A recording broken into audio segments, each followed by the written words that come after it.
রাজনীতিতে অপ্রাসঙ্গিক চরমোনাই। রাজনীতিতে প্রাসঙ্গিক হতে প্রাণপণ জোরালো চেষ্টা করে যাচ্ছে, কিন্তু কোনো কাজ হচ্ছে না, চেষ্টা ব্যর্থ। দর্শক, জামাতের বিরুদ্ধে উঠে পড়ে লাগা, 7 দলীয় জোট করার চেষ্টা, কত চেষ্টা যে করছে, কিন্তু লাভ হচ্ছে না। চরমোনাই রাজনীতিতে মোটেও রিলেভেন্ট না।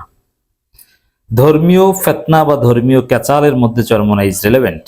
কারণ বাংলাদেশে দেখবেন যে হঠাৎ করে একটা টপিক কেউ না কেউ বাজারে সাকসেসফুলি আনতে পেরেছে, মওদুদিবাদ, আকিদা।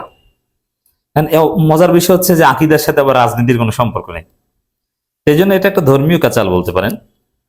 বাট রাজনীতিতে চরমোনাই ইজ টোটালি ইরেলেভেন্ট। তারা মাঝে মাঝে মিছিল করে বৃষ্টিতে ভিজে, জুলাই সনদের কথা বলে, গণভোটের রায় বাস্তবায়নের কথা বলে, কিন্তু এটা তাদের একটা প্রতারণা।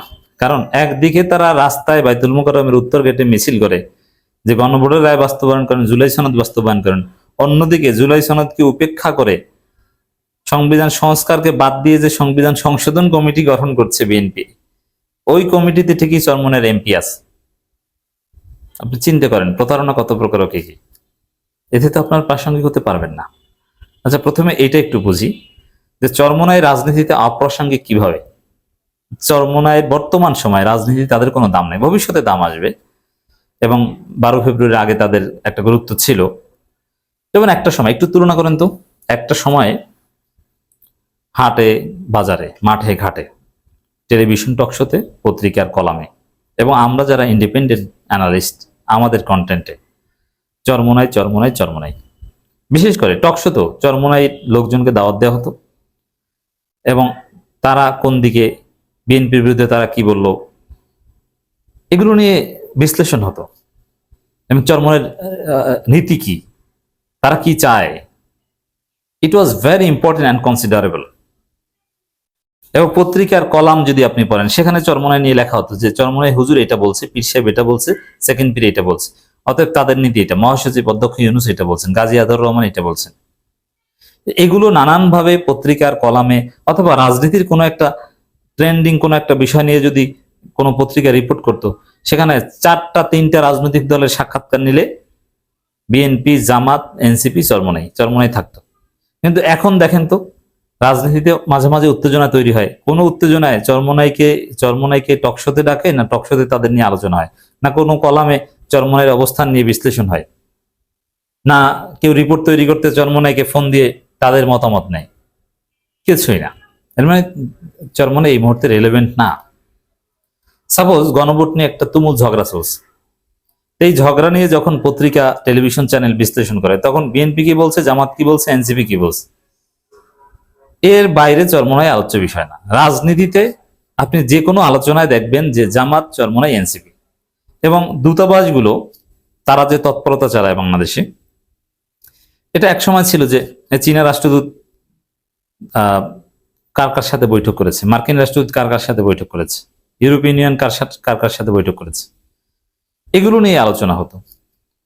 এই আলোচনায় এবং সংসদীয় আলোচনায় কিংবা সংসদের বাইরে রাজপথের আলোচনা জামাত, চরমোনাই, এনসিপি, এরকম কি হয় না, হয় বিএনপি, জামাত, এনসিপি। এই যে জুলাই মাস জুড়ে এনসিপি যে পদযাত্রা করছে, এটা নিয়ে ব্যাপক আলোচনা। নাহিদ ইসলাম কি বলছেন, হাসনাত কি বলছেন, সার্জিস কি বলছেন, এটা নিয়ে। এবং বিরোধী পক্ষ, পতিত স্বৈরাচার, তারাও কথা বলে জামাত, বিএনপি, এনসিপি নিয়ে, not Charmonai. That means Charmonai কিন্তু রাজনীতিতে প্রাসঙ্গিকই না।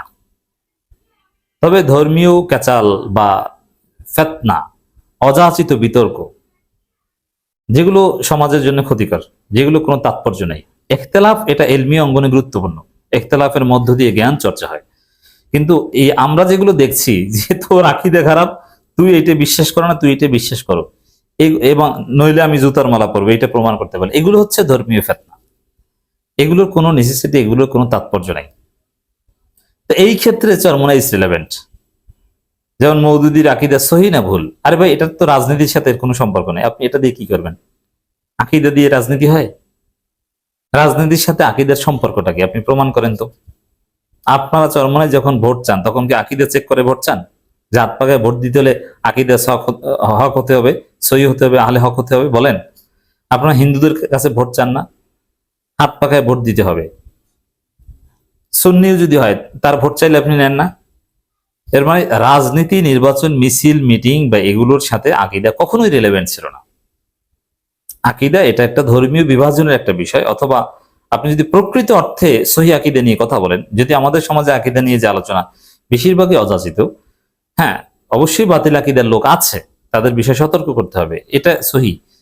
যেমন শিয়ারা বাতিল আকীদার, কাদিয়ানি বাতিল আকীদার, এবং বেরলভীদের কিছু একদম চূড়ান্ত পর্যায়ের গ্রুপ আছে যারা বাতিল আকীদার।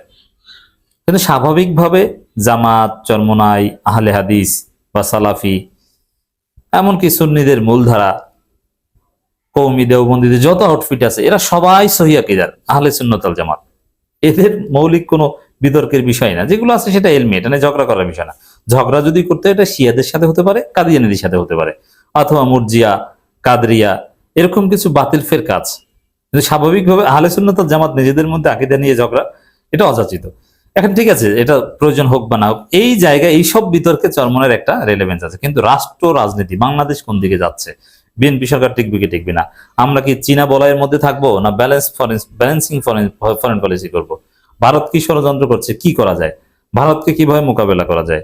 যুক্তরাষ্ট্র এখন ষড়যন্ত্র শুরু করেছে, ডোনাল্ড ট্রাম্প তার ব্যক্তিগত বন্ধু এবং তার বিশেষ দূত মধ্যপ্রাচ্য এবং দক্ষিণ এশিয়া এবং মধ্য এশিয়া বিষয়ক ভারতে নিযুক্ত মার্কিন যুক্তরাষ্ট্রের রাষ্ট্রদূত সার্জিও গোরকে পাঠাচ্ছেন, তিনি দিনেশ ত্রিবেদীর সাথে মিটিং করছেন। তো এগুলোর জন্য কি করা যায়, এখানে চরমনের ভূমিকা কি, এগুলো নিয়ে কোনো আলোচনা নেই। এর মানে চরমনা ইজ টোটালি রাজনীতি রিলেভেন্ট হওয়ার নানান চেষ্টা করছে, নানান বক্তব্য দিচ্ছে পীর সাহেব চরমনায়, শাহেকে চরমনায়, কিন্তু কাজ হচ্ছে না, এটা আলোচনা আসছে না। এটা আমি আগেই বলেছিলাম যে আগামী নির্বাচন 2031 সালের আগে আপনার প্রাসঙ্গিক হতে পারবেন না। জামাত জোট থেকে বের হয়ে গেছেন মানে আপনার 5 বছরের জন্য রাজনীতি থেকে নাই হয়ে গেছেন, নাই। শাহেকে চরমনের একটা বক্তব্য সামনে পড়লো, গত নির্বাচনে ইসলামের পক্ষে এক বাক্সের ঘোষণা দিয়েছিলাম, স্টিয়ারিংটা ছিল পীর সাহেব হুজুর চরমনাইর হাতে। দেখেন, স্টিয়ারিং কখনোই পীর সাহেব চরমনের হাতে ছিল না। তারাই তো বলেন যে একক কোনো নেতা আমরা চাই না, তাহলে আবার স্টিয়ারিং পীর সাহেব চরমনের হুজুর হাতে কবে দিলেন? আমাদের দল, আমাদের জামাত চলছিল মদিনার দিকে, কিন্তু হঠাৎ করে দেখি স্টিয়ারিং চিনতে হয়ে গেছে। আমরা চলছিলাম মদিনার দিকে, হঠাৎ দেখি যাচ্ছে আমেরিকার দিকে। এই ফয়জুল করিম সাহেবের যে বক্তব্য, রাজনীতি এটার কোনো তাৎপর্য নেই, এটা কোনো মিনিং নেই।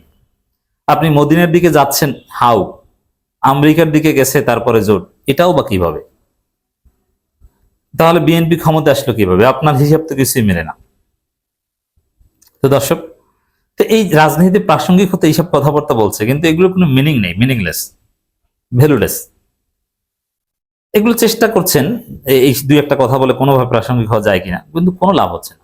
রাজনীতির হিসাব নিকেশ থেকে আপনি আউট হয়ে গেছেন, 2031 সাল পর্যন্ত অপেক্ষা করতে হবে।